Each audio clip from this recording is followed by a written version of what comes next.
పట్టణ పేద నిర్మూలన సంస్థ అంటే మహిళలను స్వశక్తితో వాళ్ళ కాళ్ళ మీద వాళ్ళు నిలబడుకునేలాగా చేసేటువంటి స్వయం సహాయక సంఘాలు.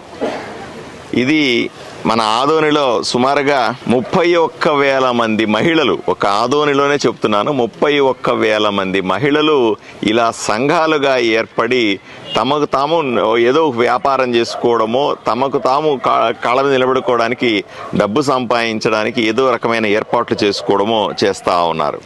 వీళ్ళకు 2016లో కొన్ని ట్యాబ్లు ఇచ్చి ఉన్నారు. దాంట్లో డేటా అంతా కూడా లోడ్ చేయడానికి వీలుగా, కానీ అవి సరిగా పని చేయకపోవడం, ఇబ్బందులు పడుతూ ఉండడం వల్ల కొత్తగా కూటమి ప్రభుత్వం వచ్చిన తర్వాత వీళ్లకు ప్రత్యేకమైనటువంటి మంచి క్వాలిటీ ఉన్నటువంటి శాంసంగ్కి సంబంధించినటువంటి ట్యాబ్లు ఇస్తూ ఉన్నాం. ఈ ట్యాబ్లు మంచి క్వాలిటీతో ఉన్నాయి, బ్రాండ్ న్యూ ఉన్నాయి, మంచి టెక్నాలజీతో ఉన్నాయి. కాబట్టి దీని ద్వారా మహిళలకు మరింతగా వీళ్ళు ఎవరైతే ఆర్పీలు అంటాం కదా, లీడర్లు, ఈ సుమారుగా ఆదోనిలో 86 మంది లీడర్లు ఉన్నారు, ఆర్పీలు అంటారు. ఈ 86 మంది కూడా ఈ ట్యాబ్ల ద్వారా వాళ్ళ సంఘాలకు సేవలు అందించడం అనే, వాళ్ళ డేటాను ఎక్కించడం, లోడ్ చేయడం అనే అంశాన్ని ఈరోజు దీన్ని సీరియస్గా తీసుకున్నాం.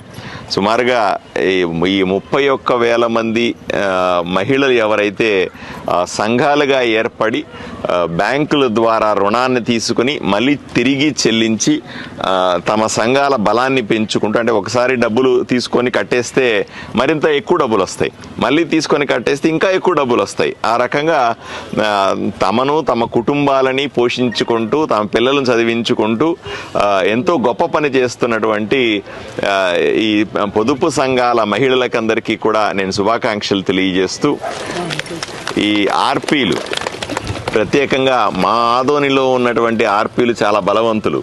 వీళ్ళు బ్రహ్మాండంగా పనిచేస్తారు. మిగతా ప్రాంతాల్లో నాకు విషయం తెలియదు, కానీ గత సంవత్సరంలో 24-23 సంవత్సరానికి సుమారుగా 87 కోట్ల రూపాయలని ఇలా కనిపిస్తారు, కానీ వీళ్ళు 86 కోట్ల రూపాయలు ఇచ్చారంటే ఆశ్చర్యం అనిపిస్తుంది మనకి. ఓ పెద్ద బ్యాంకు రన్ చేసినట్టే కదా. ఓ బ్యాంకులో 86 కోట్ల సంవత్సరానికి వ్యాపారం అవుద్దా అంటే అనుమానమే. కానీ చూడండి, మా ఆదోని ఆర్పీలు మహిళలు 86 కోట్ల రూపాయల వ్యాపారాన్ని చేసి పెట్టినారు. బ్యాంకులకి అన్నింటికీ కూడా మహిళా సంఘాలకి డబ్బులు ఇవ్వగలిగినారు. ఇది చాలా సంతోషించదగ్గ విషయం, గొప్ప విషయం. వీళ్ళందరికీ కూడా నేను వ్యక్తిగతంగా అభినందనలు తెలియజేస్తా ఉన్నాను. మరి ఈ సంవత్సరం కూడా ప్రభుత్వం కొత్త టార్గెట్ పెట్టింది. సుమారుగా 50 కోట్ల రూపాయలని మీరు బ్యాంకుల ద్వారా అనుసంధానం చేసుకుని మనము మహిళలకు రుణాలు ఇప్పించాలి.